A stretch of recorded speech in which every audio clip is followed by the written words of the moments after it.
one of you sees a dream which he likes, he should not disclose it to anyone except to one whom he loves.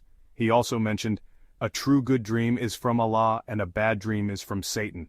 The Prophet further advised, if one sees a bad dream, he should seek refuge with Allah from its evil and should not mention it to anyone, for it will not harm him.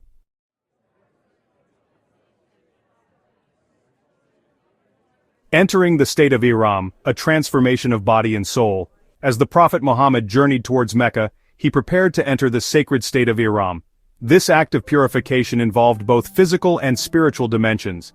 The Prophet's assumption of Ihram was a profound transformation that permeated every aspect of his being. His actions, words and thoughts were guided by the sacred laws governing the pilgrimage.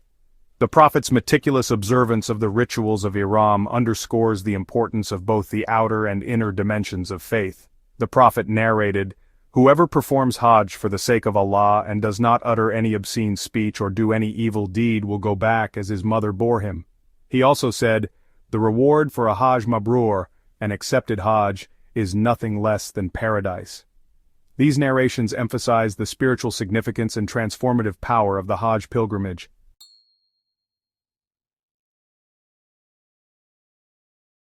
The scent of purity, debating the use of perfume. The state of Ihram came with specific restrictions, designed to cultivate humility and equality among the pilgrims. One such restriction pertained to the use of fragrances. While the Prophet's wife Aisha narrated that she would scent him before and after Ihram, there were differing opinions amongst the companions regarding the use of perfume during the pilgrimage. Some companions, interpreting the restrictions of Ihram strictly, believed that the use of any fragrance was prohibited. They argued that the purpose of Ihram was to relinquish worldly pleasures and adornments, and that included the use of scents. Others, citing Aisha's narration, believed that the use of unscented oils or natural fragrances was permissible. They argued that maintaining cleanliness and hygiene was important, even during the pilgrimage, and that the use of subtle natural scents did not contradict the spirit of Ihram. The Prophet Muhammad, peace be upon him, said, do not wear clothes that have been touched by saffron or wars, a kind of perfume. This highlights the prohibition of strong fragrances. This debate surrounding the use of perfume during Ihram highlights the complexities of interpreting religious texts and the diversity of opinions that can arise within a faith community. It also underscores the importance of seeking knowledge, engaging in respectful dialogue, and approaching matters of religious practice with sensitivity and an open mind.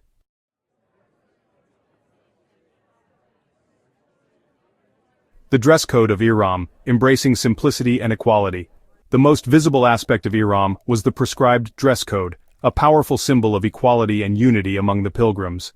The Prophet Muhammad, upon entering the state of Ihram, would exchange his ordinary clothes for two seamless white garments, shedding all markers of social status and worldly distinction. The two white garments, known as the izar and the rida, were to be worn by all male pilgrims regardless of their wealth, lineage, or social standing. This simple attire served as a visual reminder that in the eyes of God all are equal, and that outward appearances pale in comparison to the purity of one's heart. The Prophet's adherence to this simple dress code, despite his elevated status as the messenger of God, set a powerful example for his followers. It conveyed a message of humility, reminding them that true piety lay not in outward appearances, but in the inner transformation of the heart. The Ihram garments, stripped of all embellishments and distinctions, serve as a powerful symbol of the unifying nature of faith. They represent a return to a state of primordial purity, where all are equal before God, their hearts united in the shared pursuit of spiritual enlightenment. The Prophet Muhammad said, there is no superiority of an Arab over a non-Arab, nor a non-Arab over an Arab, neither white over black nor black over white, except by piety and good action. His words echoed the essence of Ihram, emphasizing that true distinction lies in one's piety and actions, not in their outward appearance or social status.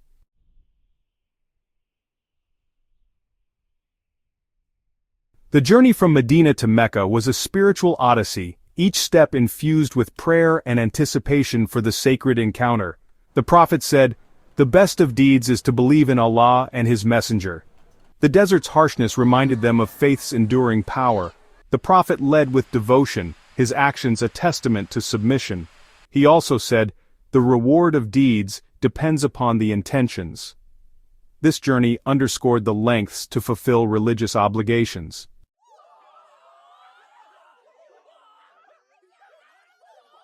The arrival in Mecca marked a moment of profound spiritual significance for the Prophet and his companions. The sight of the Kaaba evoked awe, reverence, and gratitude. They joined the throngs, circling the Kaaba in humility. Each step reinforced their unity and belonging. True worship stemmed from a heart overflowing with love and reverence for God. The Prophet said, "Perform the rites of Umrah with sincerity and devotion, for it cleanses the soul and brings one closer to the divine."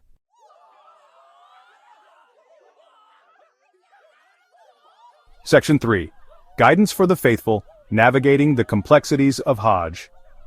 The Prophet Muhammad's role as a guide and teacher extended beyond the physical performance of the Hajj rituals.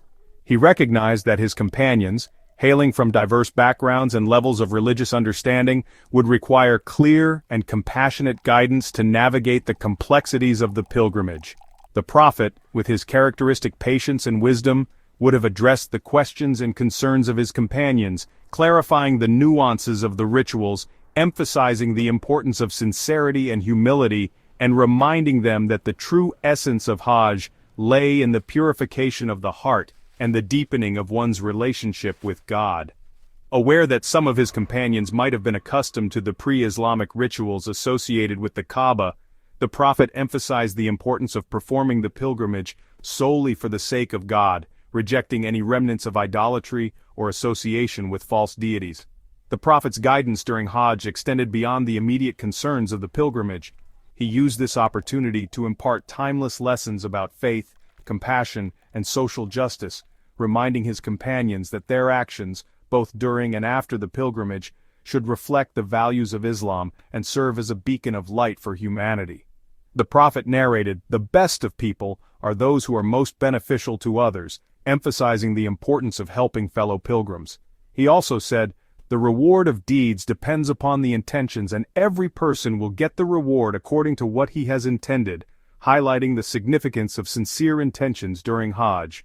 The Prophet reminded his followers, "Whoever performs Hajj for the sake of Allah and does not utter any obscene speech or do any evil deed will go back, free of sin, as his mother bore him," underscoring the spiritual renewal that Hajj offers. Through these narrations, the Prophet provided a comprehensive framework for understanding the deeper meanings and responsibilities of Hajj, ensuring that his followers could navigate its complexities with faith and clarity.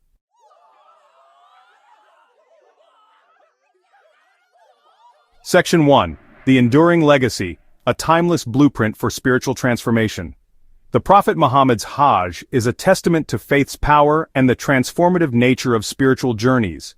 His meticulous observance of rituals and compassionate guidance serve as a timeless blueprint for Muslims. His journey, documented in the Hadith, offers a roadmap for Hajj, from ihram to profound humility. The Prophet said, "Take your rituals from me," providing clarity and ensuring Muslims fulfill their obligations with confidence. Beyond rituals, the Prophet's Hajj underscores faith's power to elevate the human spirit. His journey was a testament to his unwavering belief in the divine and submission to God's will. The Prophet's Hajj reminds us that true worship transcends rituals, embodying Islamic values in life. It shapes perspectives, deepens faith, and inspires lives of greater purpose and meaning. The Prophet said, "Whoever performs Hajj for Allah's pleasure and does not have sexual relations with his wife, and does not do evil or sins, then he will return, after Hajj, free from all sins, as if he were born anew."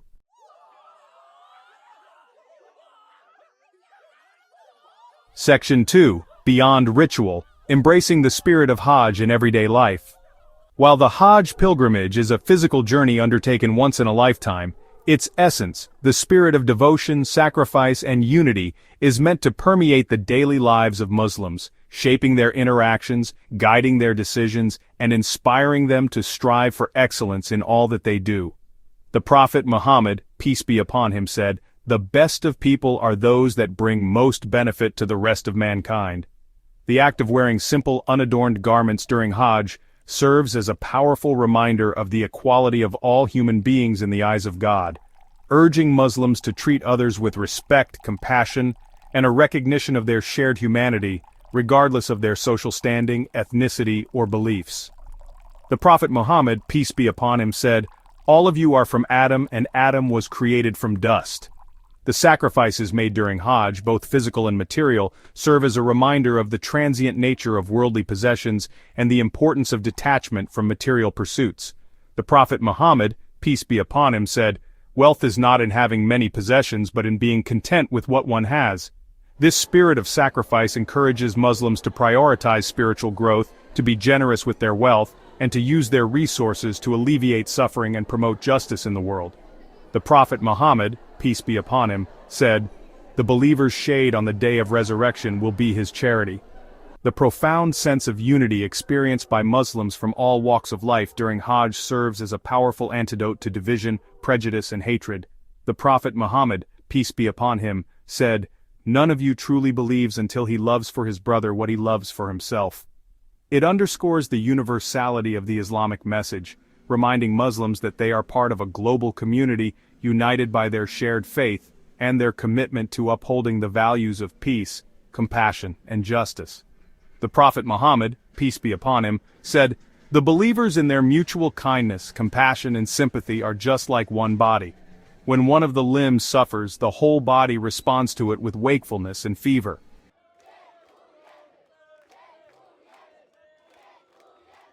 Section 3. A Journey of Unity, Transcending Boundaries, Finding Common Ground. The Hajj pilgrimage symbolizes unity, drawing millions of Muslims from around the world to Mecca, united in devotion and equality before God. The Prophet Muhammad, peace be upon him, said, "There is no superiority of an Arab over a non-Arab, nor a non-Arab over an Arab.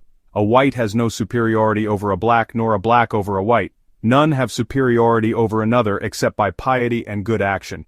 Pilgrims shed distinctions, donning simple garments, fostering humility and brotherhood. The shared experience of Hajj forges profound connections and solidarity. The Prophet Muhammad, peace be upon him, also said, "The believers in their mutual kindness, compassion, and sympathy are just like one body. When one of the limbs suffers, the whole body responds to it with wakefulness and fever." They return home transformed, promoting understanding and cooperation.